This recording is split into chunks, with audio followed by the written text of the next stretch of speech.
시청자 여러분 안녕하십니까? VOA 뉴스입니다. 마이크 폼페오 국무장관은 북한이 여전히 안보리 제재를 위반하고 있다면서 비핵화까지 갈 길이 멀다고 밝혔습니다. 이런 가운데 북한 선박의 환적 정황이 또 포착됐고 미국은 북핵과 연루된 러시아 은행을 제재 명단에 추가했습니다. 조상진 기자가 보도합니다. 지난달 31일 동중국 해상에서 중국 선적 추정 선박이 북한 유조선에 호스를 연결해 무언가 전달하는 장면입니다. 사진을 공개한 일본은 북한 선박의 환적을 금지한 유엔 안보리 제재 위반이 강하게 의심된다고 지적했습니다. ARF 아세안 지역 안보 포럼에 참석한 마이크 폼페오 장관은 기자들을 만나 북한은 여전히 유엔 안보리 결의안을 위반하고 있다고 지적했습니다. 또 김정은 위원장이 비핵화를 약속했지만 비핵화까지는 갈 길이 멀다고 밝히고 회의에서는 대북 제재 이행을 강조했습니다. We appreciate ASEAN's ongoing efforts to promote peace and stability in the region and to strictly enforce sanctions on North Korea. 북한 리용호 외무상은 핵미사일 시험 중단을 거론하며 유엔 제재 완화를 요구한 것으로 알려졌고 중국 왕이 외교부장은 북한의 요구를 미국이 받아들여야 한다고 주장했습니다. 전문가들은 중국과 러시아, 북한 등이 제재 완화를 위해 조직적으로 움직이고 있다고 지적했습니다. China and Russia and North Korea have always been pushing against not only the U.S. laws but also the UN sanctions. South Korea under the Moon administration has increasingly joined the other camp. 이런 가운데 미 재무부는 북핵 프로그램과 관련된 북한인과 러시아 아그로 소유주 상업은행을 독자 제재 명단에 올리고 미국과의 금융 거래를 금지시켰습니다. 문우신 재무장관은 북한의 완전한 비핵화 때까지 미국은 유엔과 미국 제재를 계속 이행할 것이라고 밝혔습니다.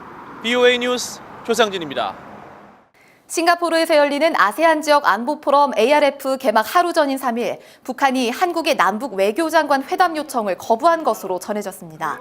북한 리용호 외무상은 3일 저녁 환영 만찬에서 강경화 한국 외교부 장관과 만나면서 한국 측의 회담 요청을 받았지만 회담에 응할 입장이 아니라고 말한 것으로 알려졌습니다. 당초 한국 정부는 이번 ARF 회의에 앞서 북한 측의 외교장관 회담을 제안했었습니다. 알렉산드르 마체고라 북한 주재 러시아 대사가 지난해 9월 유엔 안보리 대북 제재 이후에도 러시아가 북한 노동자들을 신규 고용했다는 미국 언론 보도에 대해 반박했습니다. 마체고라 대사는 3일 논평을 통해 언론에서 문제 삼은 북한 노동자 3,500명은 지난해 11월 안보리 결의 발효일 이전에 체결된 계약에 따라 결의 위반이 아니라고 주장했습니다. 한편 미 국무부는 러시아의 북한 노동자들은 연간 최대 3억 달러를 북한에 송금한다며 러시아는 대북 제재를 더 강화해야 한다고 밝혔습니다.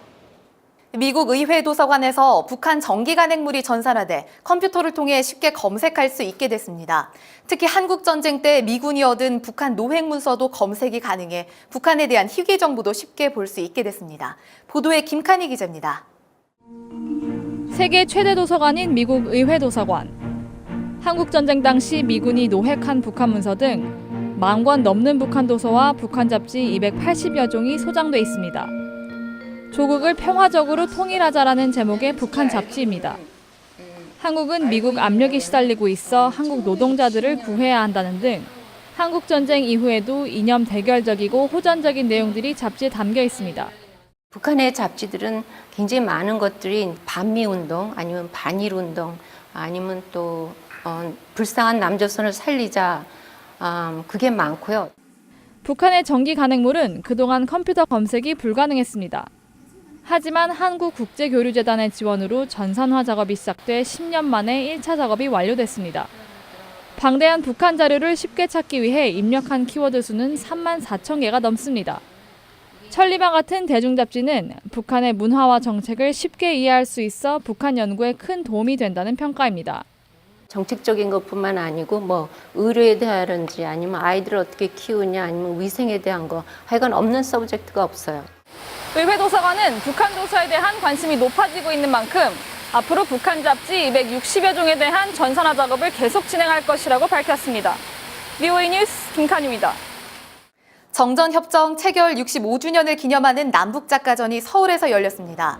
한반도 문화재단 주최로 서울 삼청동에서 열린 이번 전시회에는 북한 예술기관인 만수대 창작사 소속 예술가들의 북한 풍경화와 인물화 등 15점이 전시됐습니다. 한편 미술관 밖에서는 북한 인권을 외면하고 거짓 평화를 내세우는 남북 미술 교류가 펼쳐졌다고 주장하는 1인 시위가 벌어졌습니다. VOA 뉴스 마칩니다. 시청해주신 여러분 고맙습니다.